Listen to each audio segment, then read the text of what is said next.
Hello dear learners and viewers, welcome to you all.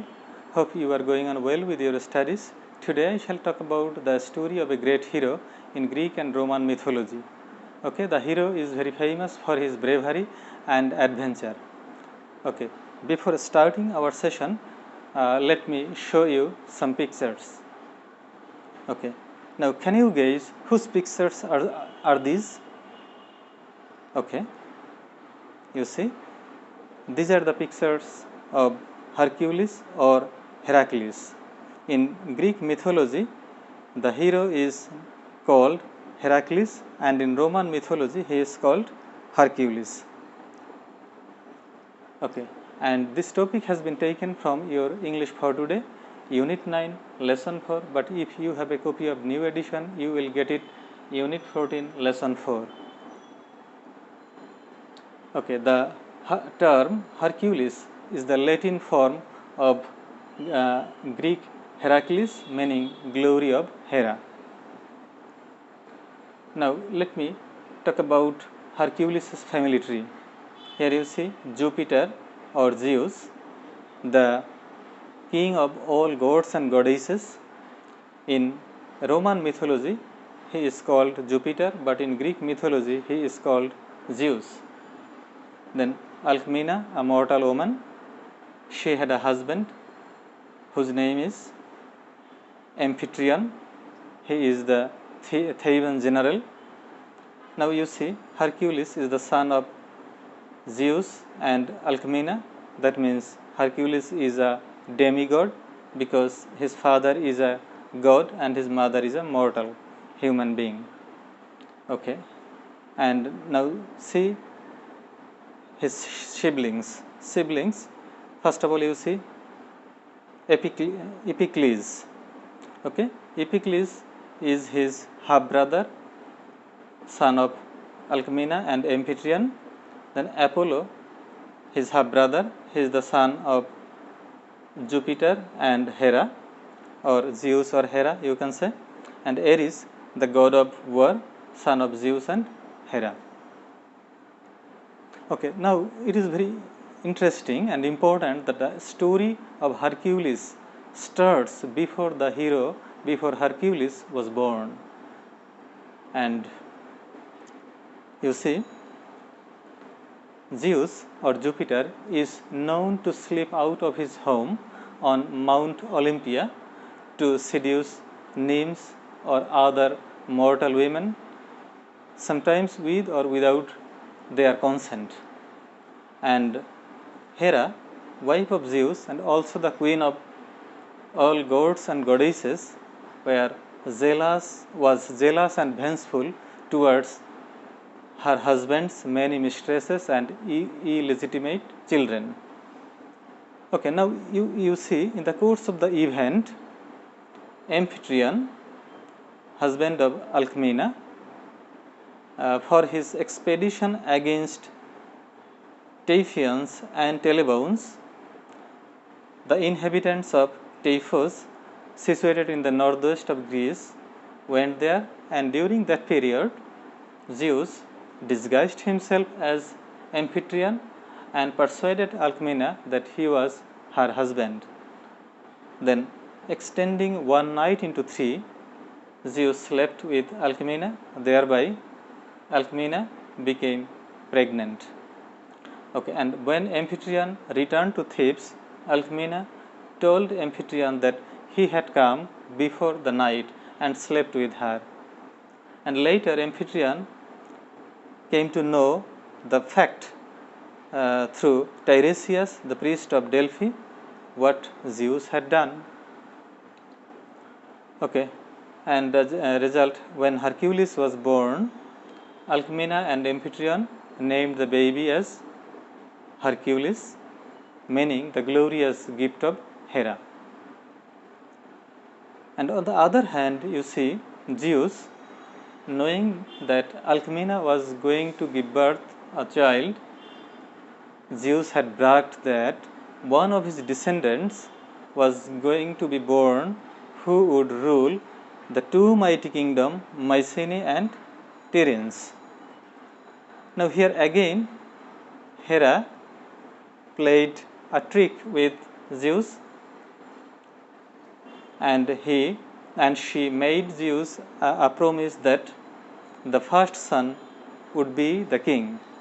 And now, using her power, Hera retarded Alcmena's delivery, and in the meantime, Eurystheus, the great grandson of Zeus, was born, and with the help of Hera, or with the favor, getting the favor of Hera, he became the ruler of Mycenae and Tiryns, which actually Zeus had intended for Hercules. Okay. Now here you see in the Hera, who is very zealous and vengeful of Zeus's illegitimate child or mistresses, she tried to devastate, tried to kill Hercules from the very childhood of Hercules. Okay. So when Hercules was a child, she sent 2 snakes to strangle Hercules in his sleep. But here we should remember that Hercules is the son of Jupiter, the kings of all gods and goddesses. Naturally, he was very powerful, he was fearless, and we see that when the snakes came, Hercules grabbed the snakes by the neck and strangled the snake before they were about to strike. Okay, and later Hercules married Megara and lived happily with his 3 children, but the vengeful Hera, or the the Hera didn't stop here. She wanted to devastate Hercules' life, so she planned an evil plan, and using her power, she made Hercules mad, and Hercules became insane with rage, and then he killed his wife and 3 children mercilessly, gruesomely killed them.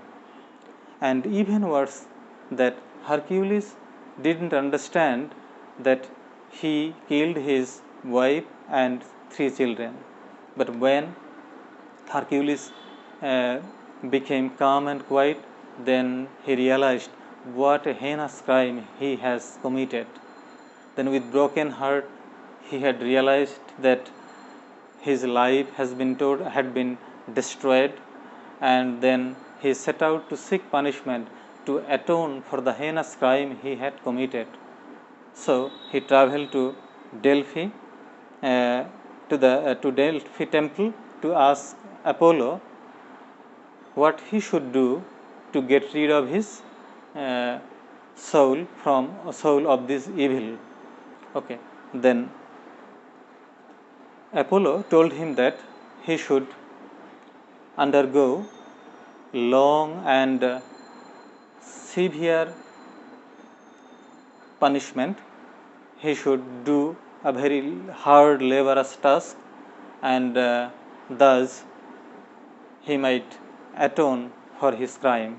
Okay. Then he sent Hercules to Eurystheus, a very cruel king, for 12 years, and Apollo told him that told Hercules that he had to complete 12 difficult or 12 laborious tasks to get rid of his sin, and these 12 labors are known as 12 labor of Hercules in Greek and Roman mythology. Okay. Then Apollo also promised Hercules that after he had completed all his tasks, his soul will be cleansed of sin, and he would be able to join gods and goddesses on Mount Olympia. Okay. These are the prehistory. Okay. Prehistory of the text that you are going to read in your English for today. Okay. Now, before going to start that session, let us see the 12 labors that Hercules completed to fulfill Apollo's wishes. The first one, the slaying of the Nemean lion whose skin he thereafter wore. The second one, the slaying of the 9-headed hydra of Lerna. Third one, the capture of the elusive hind of Arcadia. Fourth, the capture of the wild boar of Mount Erymanthus. Fifth, the cleansing in a single day of the cattle stable of King Augeas of Elis. Number 6, the shooting of the monstrous man-eating birds of the Stymphalian marshes.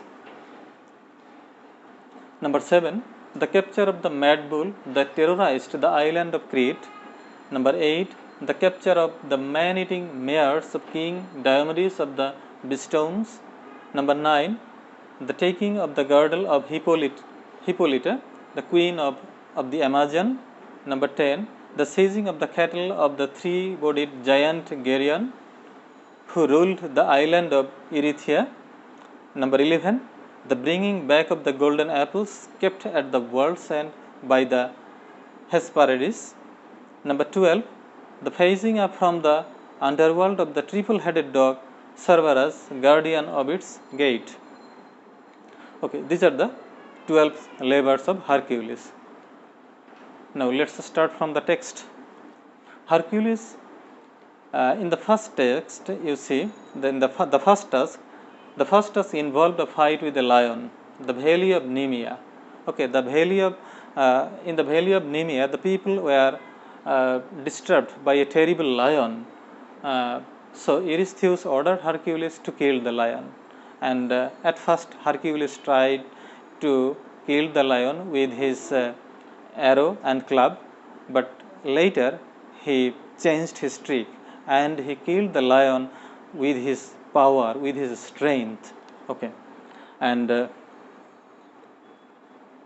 victorious, he returned to the Mycenae carrying the dead lion on his shoulder, a sight that terrified the king.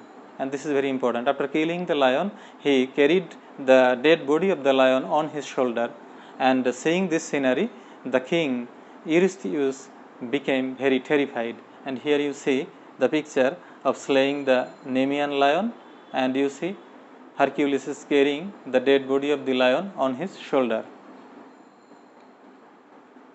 Now, this one is the second task. His second task was to slay the monster called Hydra that was ravaging the country of Argos. The Hydra had 9 heads, of which one was immortal, and our hero struck off its head with his club. But whenever he knocked off a head, 2 new ones erupted in its place. So the task was difficult, and eventually, with the help of his devoted servant Iola, Hercules succeeded in burning all the heads except the 9th one, and he decided to bury it under a huge rock. In other words, Hercules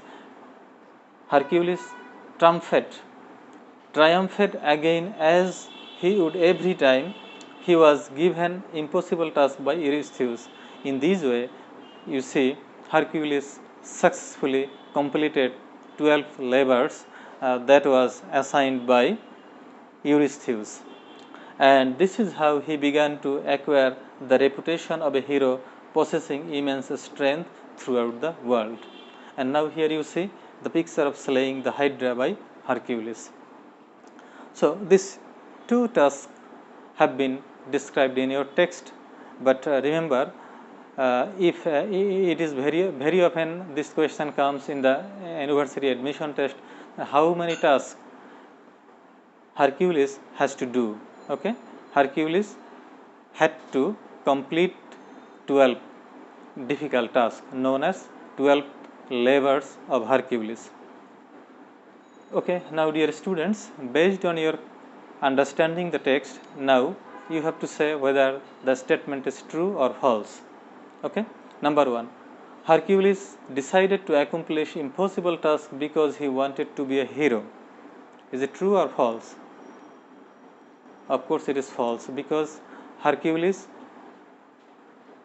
did all this task not to be a hero, rather he was assigned to do the task, and going to do the task he naturally became hero.